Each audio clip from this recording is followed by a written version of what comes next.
Hey guys, what is up? This is Manly Commentary on Modern Warfare 3, and today I have a 14-0 with a KSG on mission.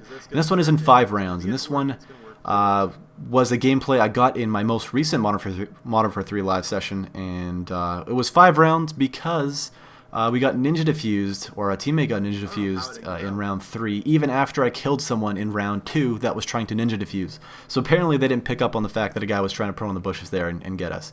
And I didn't think he'd go there again. But I wasn't even close to the bomb at all that entire round. There was a crowd of teammates over there. There's no need at all. And I'd actually recommend you probably go check this live session out. I know you guys enjoy Tyler's or Dysfunction's live sessions quite a bit. And the reason I do mine is because I love the way he did his. And it's actually the reason I ended up subscribing to Dysfunction way back when he had like maybe 2,500, 3,000 subs, is because his live sessions were so entertaining. So it's kind of a weird story, but yeah, shit happens, you know. You find something you like, you end up mimicking it. It seems like a lot of people do that. Except I don't know. It's not always good. But anyways, way off topic. I want to kind of give you guys a couple tips on how to use a shotgun better in this game. And the reason why I even thought of giving tips on this game is because I have noticed that there's almost the same amount of people playing S&D Modern Warfare 3 as Black Ops 2 for S&D. So that means it's almost equally likely that you guys are playing this game for S&D as you are for Black Ops 2. So why not give a couple decent tips on how to use this gun a little bit better. So the first one, damage does make them easier, but it is not necessary. I got all of my shotguns to damage through S&D only, and you're not really at a huge disadvantage if you don't have it, because it just makes it that much easier when you do have it. Yeah, not much more to say than that. You need to know the limitations of the gun you're using. So a gun that has a lot of limitations is the AA-12. So it shoots extremely fast, which is great, but that means you're running out of your clip very fast, and the range on it is very poor. So you need to be very close to enemies when using that weapon. And limitations don't just go to the extent of the gun. It goes to the extent, well, it's all based around the gun, but you need to know like where you should be, where positionally you should be. When let's say I duck into this corner here, which I think I do. Yeah.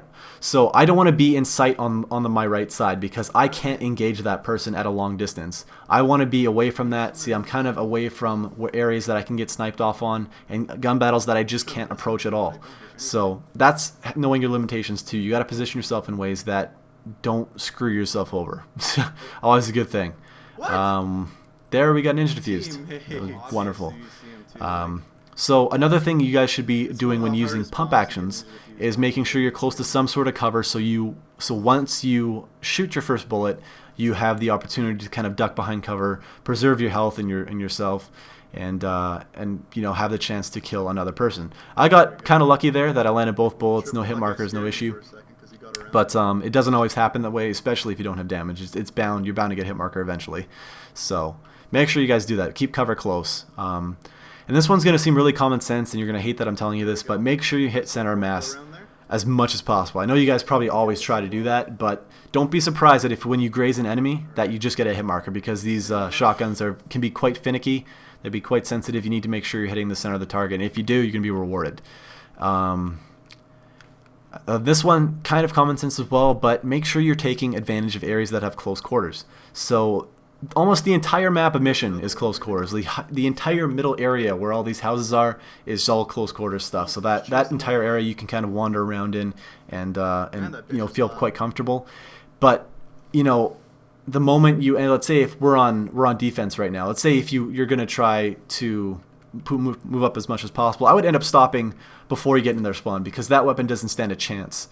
So that's not close quarters. You're not going to do anything to that person. So don't even bother. You're going to end up getting killed.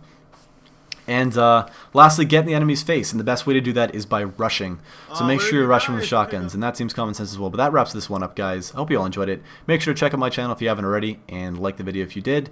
And as always, I will see you all next time.